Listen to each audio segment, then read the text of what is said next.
Cinta Ananda, absen 1, kelas 12 IPS 4, akan menerangkan pelajaran sejarah Indonesia tentang konflik dan pergolakan yang berkait dengan ideologi. Yang pertama, pemberontakan PKI di Madiun. PKI merupakan partai politik pertama yang sudah didirikan sejak dahulu. Tetapi PKI bukanlah partai baru. PKI menjadi partai oposisi dan bergabung dengan partai serta organisasi kiri lainnya dalam Front Demokrasi Rakyat atau FDR yang didirikan Amir Syarifuddin pada bulan Februari 1948. Pada awal September 1948, pimpinan PKI dipegang Musso. Ia membawa PKI ke dalam pemberontakan bersenjata yang dicetuskan di Madiun pada tanggal 18 September. Mereka memiliki tujuan, yaitu menjadikan Indonesia sebagai negara komunis. Berbagai upaya dilakukan oleh PKI untuk meraih kekuasaan. PKI berhasil menarik partai dan organisasi dalam FDR untuk bergabung ke dalam PKI. Pada pertengahan September 1948,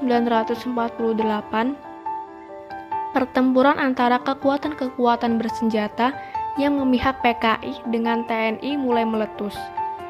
PKI dan kelompok pendukungnya kemudian memusatkan diri di Madiun. Musso pun kemudian pada tanggal 18 September 1948 memproklamirkan Republik Soviet Indonesia. Pembunuhan terhadap pejabat pemerintah dan para pemimpin partai yang anti-komunis terjadi. Kaum santri juga menjadi korban. Tetapi pasukan pemerintah yang dipelopori divisi Siliwangi berhasil mendesak mundur pemberontak. Puncaknya ketika Musso tewas tertembak dan Amir Syarifuddin juga tertangkap. Mereka pun dijatuhi hukuman mati. Tokoh-tokoh muda PKI seperti Aidit dan Lukman berhasil melarikan diri. Yang kedua adalah pemberontakan DI atau TII.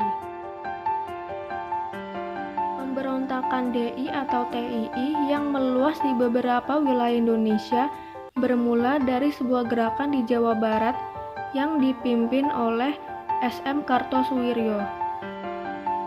Ada sebuah perjanjian, yaitu Perjanjian Renville, yang membuka peluang bagi Kartosuwiryo untuk lebih mendekatkan cita-cita lamanya, yaitu mendirikan negara Islam. Salah satu keputusan Renville adalah harus dipindahnya pasukan Republik Indonesia dari daerah-daerah yang udah diklaim dan diduduki Belanda ke daerah yang dikuasai Republik Indonesia. Di Jawa Barat, divisi Siliwangi sebagai pasukan resmi Republik Indonesia dipindahkan ke Jawa Tengah karena Jawa Barat dijadikan negara bagian Pasundan oleh Belanda. Akan tetapi, Hizbullah dan Sabilillah yang telah berada di bawah pengaruh Kartosuwiryo tidak bersedia pindah dan telah membentuk Tentara Islam Indonesia atau TII.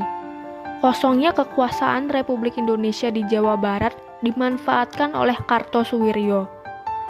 Meski awalnya ia memimpin perjuangan melawan Belanda dalam rangka menunjang perjuangan Republik Indonesia, pada akhirnya perjuangan tersebut beralih menjadi perjuangan untuk merealisasikan cita-citanya. Ia menyatakan pembentukan Darul Islam dengan dukungan TII di Jawa Barat pada Agustus 1948. Bahasan yang terakhir adalah Gerakan 30 September 1965 atau G30 SPKI. Yang pertama, Gerakan 30 September merupakan personal internal Angkatan Darat. Dikemukakan antara lain oleh Ben Anderson, W. Evertime, dan Kuhn Hotschepel.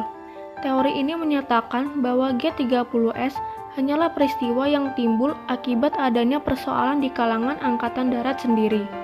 Hal ini misalnya didasarkan pada pernyataan pemimpin gerakan, yaitu yang menyatakan bahwa para pemimpin Angkatan Darat hidup bermewahan dan memperkaya diri sehingga mencemarkan nama baik Angkatan Darat. Yang kedua, dalam gerakan 30 September adalah Dinas Intelijen Amerika Serikat atau CIA. Teori ini berasal antara lain dari tulisan Peter Dale Scott atau Geoffrey Robinson. Menurut teori ini, Amerika Serikat sangat khawatir Indonesia jatuh ke tangan komunis. PKI pada masa itu memang tengah kuat-kuatnya menanamkan pengaruh di Indonesia. Karena itu, CIA kemudian bekerja sama dengan suatu kelompok dalam tubuh Angkatan Darat untuk memprovokasi PKI agar melakukan gerakan kudeta. Setelah itu, ganti PKI yang dihancurkan. Tujuan akhir skenario CIA adalah menjatuhkan kekuasaan Soekarno. Yang ketiga, gerakan 30 September merupakan pertemuan antara kepentingan Inggris dan Amerika Serikat. Menurut teori ini, G30S adalah titik temu antara keinginan Inggris yang ingin sikap konfrontatif Soekarno terhadap Malaysia bisa diakhiri melalui penggulingan kekuasaan Soekarno, dengan keinginan Amerika Serikat agar Indonesia terbebas dari komunisme. Di masa itu, Soekarno memang tengah gencar melancarkan provokasi menyerang Malaysia yang dikatakannya sebagai negara boneka Inggris. Teori ini dikemukakan antara lain oleh Greg Paul Green.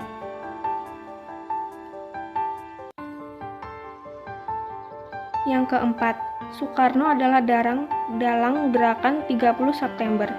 Dikemukakan oleh Anthony Dec dan John Hughes bahwa Soekarno ingin melenyapkan kekuatan oposisi terhadap dirinya yang berasal dari sebagian perwira tinggi Angkatan Darat. Namun, teori ini dilemahkan antara lain dengan tindakan Soekarno yang ternyata menolak untuk mendukung G30S. Bahkan pada 6 Oktober 1965, dalam sidang Kabinet Dwi Korah di Bogor, ia mengutuk gerakan ini. Yang kelima, tidak ada pemeran tunggal dan skenario besar dalam peristiwa gerakan 30 September atau teori chaos. Dikemukakan antara lain oleh John Delic. Teori ini menyatakan bahwa tidak ada dalang tunggal dan tidak ada skenario besar dalam G30S. Kemudian ini hanya merupakan hasil dari perpaduan antara seperti yang disebut Soekarno, yaitu unsur-unsur nekolim atau negara barat, pemimpin PKI yang keblinger, serta oknum-oknum ABRI yang tidak benar. Semuanya pecah dalam improvisasi di lapangan. Dan yang terakhir, dalam gerakan 30 September adalah PKI. Dikemukakan oleh Nugroho Noto Susanto dan Ismail Saleh bahwa tokoh-tokoh PKI adalah penanggung jawab peristiwa kudeta dengan cara memperalat unsur-unsur tentara. Teori yang dikemukakan antara lain oleh Nugroho Noto Susanto dan Ismail Saleh ini merupakan teori yang paling umum didengar mengenai kudeta tanggal 30 September 1965.